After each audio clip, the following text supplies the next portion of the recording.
We have a special guest speaker coming all the way from Toronto, my hometown. We have Dr. Gina Valle, who I know personally as well, on behalf of the Canadian Ethnic Media Association, or CIMA. Dr. Valle is a writer, an educator, a documentary producer, and a director. Her work deals primarily with issues of diversity in the community, classrooms, and corporations. Her most recent book is Teachers at Their Best, ou en français, Enseignants sous le meilleur jour, where she documented and wrote about the best practices of inner city teachers. Let's welcome Dr. Gina Valle from CIMA. That's perfect. Thank you.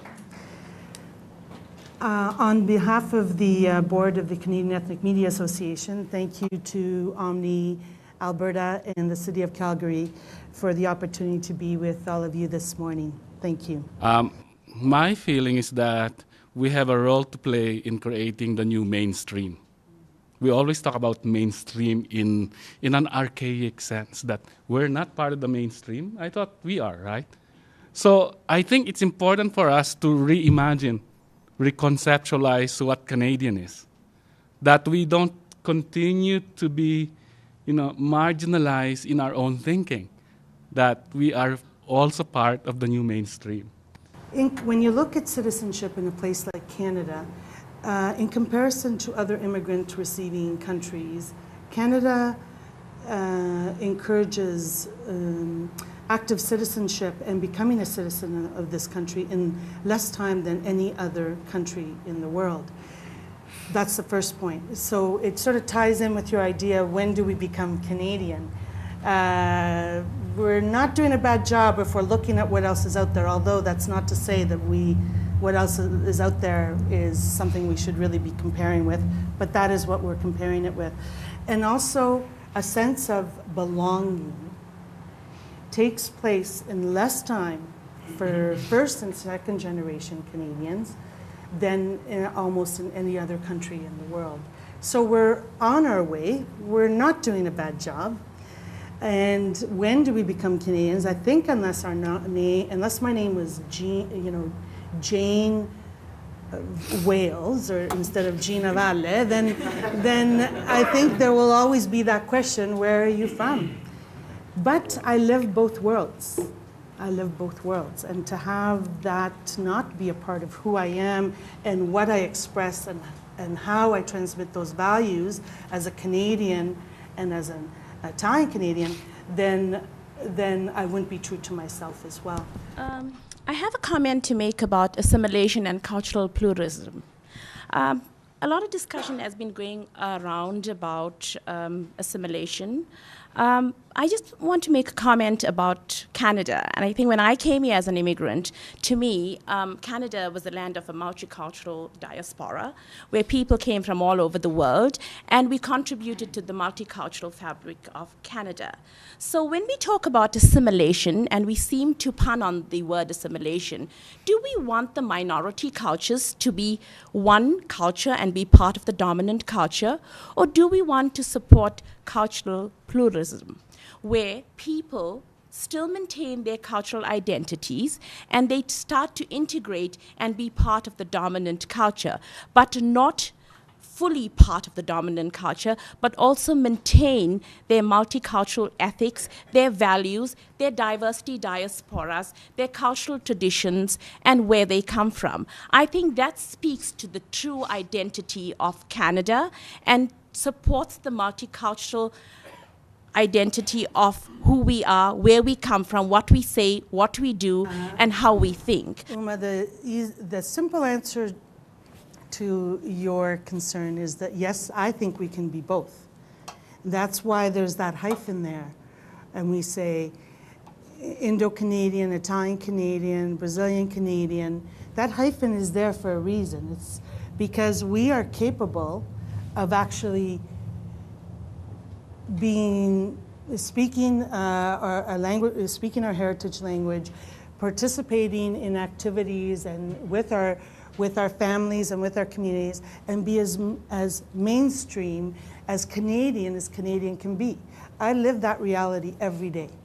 I live that reality every day, working in different languages and being very committed to the Canadian ideal. So I think what we need to do is have faith that it can actually continue to happen, that we can nurture the heritage, language, and culture at home and outside of the home, and welcome people into our home, and work towards a Canadian way of living with certain very strong common values. It goes back to what I said.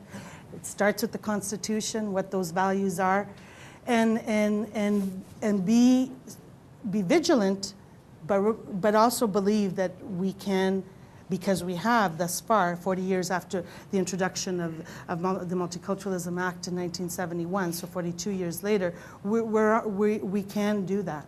And there's absolutely no way, I don't think, that we're going to turn back the clock. When I see what's happening today, when I see the books that are in our libraries and in our schools, when I see the kind of dialogue we're having, what the Calgary Foundation is doing, we're not going to be able to turn back the clock. So we're on our way to reinforcing it.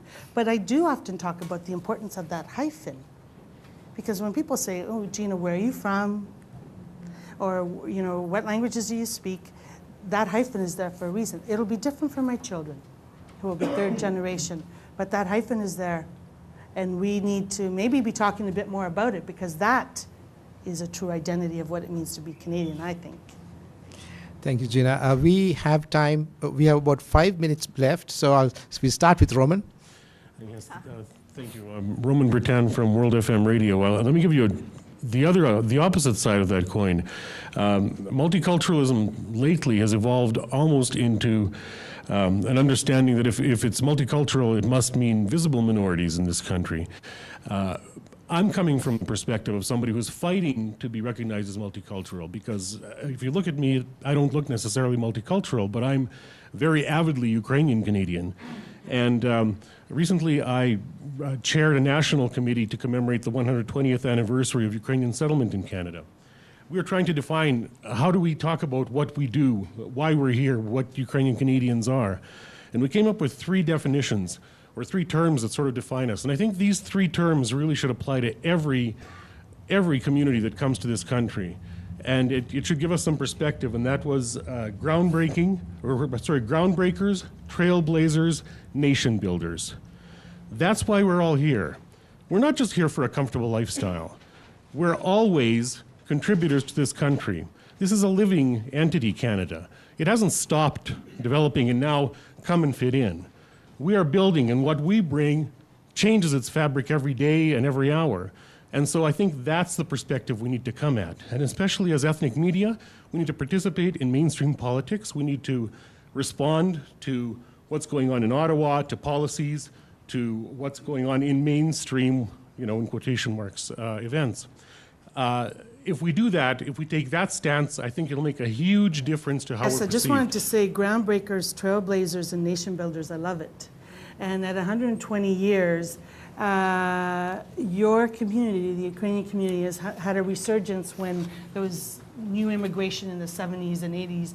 Unlike other communities where there hasn't been a replenished supply. And so when you get into the second, third, and fourth generation, those questions of who are we, for example, the Italian Canadian community, who are we? If you take away that hyphen, if you take Italian, what makes us ethnocultural Canadians if we choose that identifier?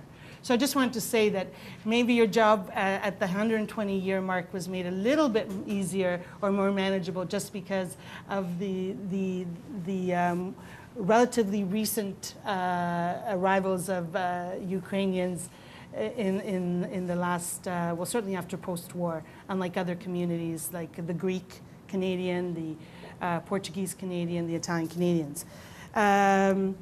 Well, the Canadian Ethnic Media Association, apart from honoring, recognizing excellence in print, television, internet,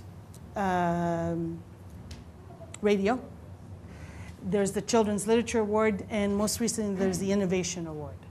And what that means is who's pushing the boundaries, who's making a contribution, who's thinking outside of the black box.